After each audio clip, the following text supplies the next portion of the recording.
लोगोफोर नोंथांमोना अमित शाह नखर मंत्री मिनिस्टार अफ होम एफेयार्स अमित शाह बिथांनि माखासे फोसावथायखौ नोंथांमोना खोनाबाय। बिथाङा दिनै अपेन मिटिंआव 57थि बोसोरसालिया जथुमा सेन्ट्रेल एबसुनि दतमायाव जानाय बेवहाय अपेन मिटिंआव माबादि लेक्सार होखो मा फोसावखो बेखौ नोंथांमोना खोनाखाबाय। स' बिथाङा ओरैबायदि माखासे बाथ्रा फोसावदों, ओरैबायदि माखासे बिथाङा बर' हारिनि माखासे बिथिंखौ बिथाङा बाख्नायदों। आसामाव बर'लेण्डआव जि सान्ति फैबाय बे सान्तिखौ बिथाङा बाख्नायदों। स' मोनसे समाव सान्ति गैयामोन जोंनि आसामाव बा बर' ओनसोलाव, नाथाय दा जोबोर सान्ति फैबाय आरो दुलाराय बर' फरायसा आफादनि नाजानायावनो बे सान्तिया जाफुंदों। बिथाङा ओरैबायदि बाख्नायदों दुलाराय बर' फरायसा आफादनि नाजानायावनो बे गोजोन गोरोबथाया जादों 2020 मायथाइयाव। स' बिथाङा बेफोरखौ बाख्नायदों। स' दुलाराय बर' फरायसा आफादनि नाजानायावनो दिनै सान्तिया फैबाय। दुलाराय बर' फरायसा आफादनि नाजानायावनो दिनै बे अबस्थासिम सहैबाय। बिथाङा बुंदों जि बिटिआर गोजोन गोरोबथा बे गोरोबथानि 82% दिनैसिम मावफुंजाबाय आरो 2 बोसोरनि गेजेरावनो बा फैनाय 1 बोसोर 2 बोसोर माने फैनाय 2 बोसोरमाननि गेजेरावनो आरो 100% बेखौ मावफुंनो थांगासिनो दङ। आसाम सरकार आरो भारत सरकारा लोगो नांनानै बे खामानिखौ मावफुंनो थांगासिनो दङ। बिथाङा गावनि लेक्सारखौ होनायनि सिगांनो बाथौखौ गिबियाव गोसोखांग्रोदों, माने गोसोजों सिबिहरदों आरो महामायाखौ सिबिहरदों आरो मा कामाख्या देवीखौ बिथाङा गिबियावनो मा खालामदों गोसोजों खुलुमहरग्रोदों। बिनि उनावसो बिथाङा लेक्सारखौ जागायदों। स' बिथांनि लेक्साराव जों बेबायदि शिष्टाचारखौ जों नुनो मोन्दों, बेबायदि सोद्रोमथिखौ जों नुनो मोन्दों। स' बेनि गेजेरजों बिथाङा ओरैबायदि मोनसे पलिटिकेल एंगलखौ लांनो नागिरदों जे बाथौआरिफोरखौ बिथाङा टार्गेट खालामदों आरो आं बेबायदि बुंगोन। स' जियानो जाया मानो बे बिथांनि मोनसे लेक्सार होनायनि जाबाय सिस्टेम आरो लोगोसे गासैबो बाथौआरिफोरखौ खावनो थाखाय गोसोखौ खावनो थाखाय बेबायदि खालामदों जानो हागौ दे। बिथाङा 5000 जि शहीद बिथाङा शहीद सोदोबखौ इउज खालामदों। जे बर'फोरनि जेसेबां जि बिग्रायनाय दङ हाथियार लानाय गासैखौबो लानानै 5000नि बांसिन शहीद जादों, रुंसारि जादों, मुंख्लं जादों। रुंसारि नङा, मुंख्लं। बिथाङा मुंख्लं सोदोबखौ इउज खालामदों। स' बेबायदि मुंख्लं सोदोबखौ सासे सेन्ट्रेल लिडारा भारत सरकारनि सासे नेताया गेदेमा नेताया मुंख्लं सोदोबखौ बर' हारिनि थाखाय बाहायनाया जोंनि थाखाय मोनसे गोग्गाथाव बिथिं। स' बिथाङा बड'फाखौ लानानै मोनसे फोसावदों आरो बे फोसावनाया जोंनि हारिनि थाखाय मोनसे गोग्गाथाव बिथिं होननानै आं बुंगोन।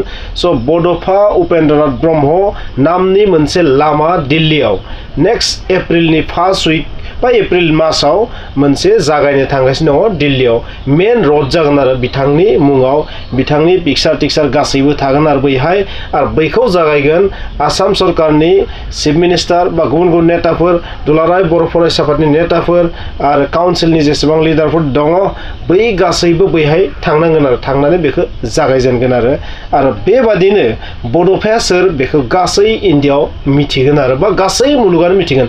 दिल्लीयाव बबेबा मोनसे लामा थानायनि ओंथिया जाबाय बे गासै पृथिबियावनो मिथिजानाय। स' बर' हारिखौ गासै मुलुगदांखा खालामनो थाखाय बिथाङा बेबायदि खालामनो थांगासिनो दङ। बे जोंनि थाखाय मोनसे गोग्गाथाव बिथिं। स' गोबांनि थाखाय बे गोग्गाथाव नङाबो जानो हागौ, नाथाय बे जोंनि थाखाय मोनसे गोग्गाथाव बिथिङानो।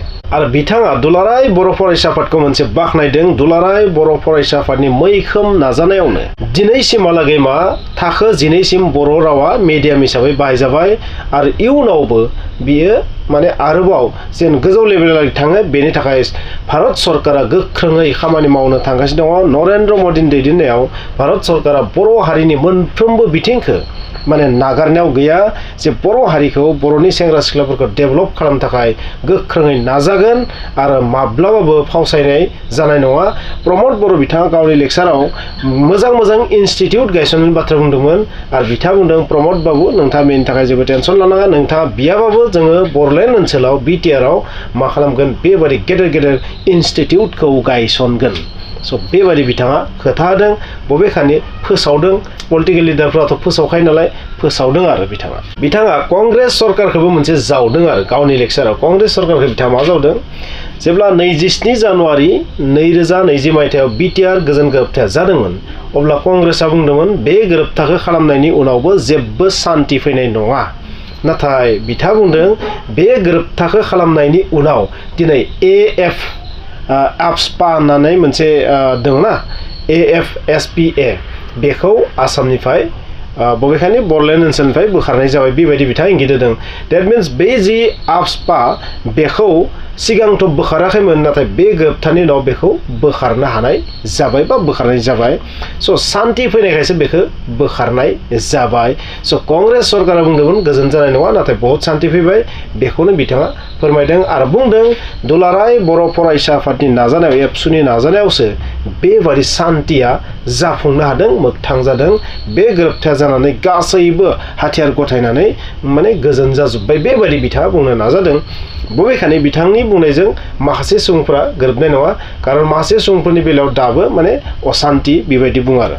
बबेखानि आगोलनि समाव जाबायदि असान्ति मोनना बिनि रुजुनायाव 1000 टाइम्स असान्तिया खम जाबाय बेखौ जोंबो बुंनो हायो आरो। स' बिथाङा बेबायदि माखासे बाथ्रा बुंदों फोसावदों बाख्नायदों आरो बिथाङा। मासरुम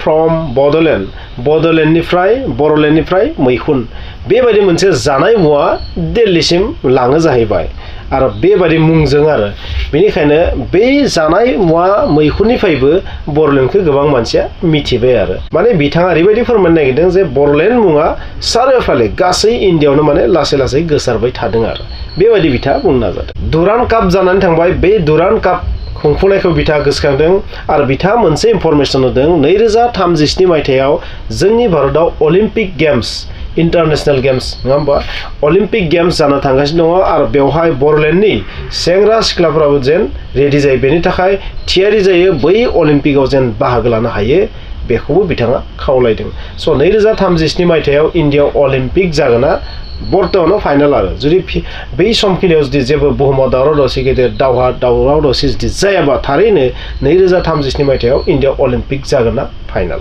बिथाङा मोन 12निबो बांसिन GI टेग बेखौबो बिथाङा गोसोखांदों आरो दुलाराय बर' फरायसाफोरनि दैदेननायावनो बेफोर जानो मोन्दों। 267 कौटि NDBफोरनि जायफोरा गोजोन गोरोबथा जानायनि उनाव बिसोरनो जि होनो गोनांमोन बेनि मुङाव 267 क्रर दासिम खरसा खालामबाय बेखौ बुंदों आरो भारत सरकार बेवहाय मैखोम बिहोमा लादों बेखौ बुंदों आरो 1500 कौटि जि पेकेज बे पेकेजनि बाथ्राखौ बिथाङा गोसोखांदों। बै पेकेजफोरा बेसेबां मा खामानियाव इउज जादों जाय बेखौ बिथाङा बुङाखै नाथाय बैफोरखौ गोसोखांदों आरो जायफोरा सुक्तियाव दङमोन। आरो doctor Himanta Biswa Sarma chief minister of Assam बिथांखौबो बाख्नायदों 400निबो बांसिन बर' सेंग्रा सिख्लाफोरखौ आसाम कामान्ड' बेटालियनाव थिसननायनि थाखायबो बाख्नायदों आरो बिनि अनगायैबो गामि थिसननायनि सायावबो बिथाङा बाथ्रा बुंदों आरो गोबां बाथ्रा बुंदों बिथाङा बिनि मोननैसो बाथ्राखौल'सो नोंथांमोना खिन्थादों। नर्थ इस्टआव जानाय माखासे उग्रबादिफोरजों जानाय गोरोबथा माखासेखौ बिथाङा गोसोखांदों आरो बिथाङा जोंनि आसामाव माखासे लाख करर इनभेस्टमेन्ट फैनो थांगासिनो दं बेखौबो बिथाङा गोसोखांदों। स' गोबां बाथ्रा बिथाङा बुंदों नोंथाङा बिथांमोननि लेक्साराव खोनाखाबाय बेनिखायनो आं बांद्राय बेफोरखौ बुंबाय थायाखै आरो बिथाङा स्पेसियेलि जोंनि बाथौ धोरोमखौ लानानै मोननैसो बाथ्रा बुंदों।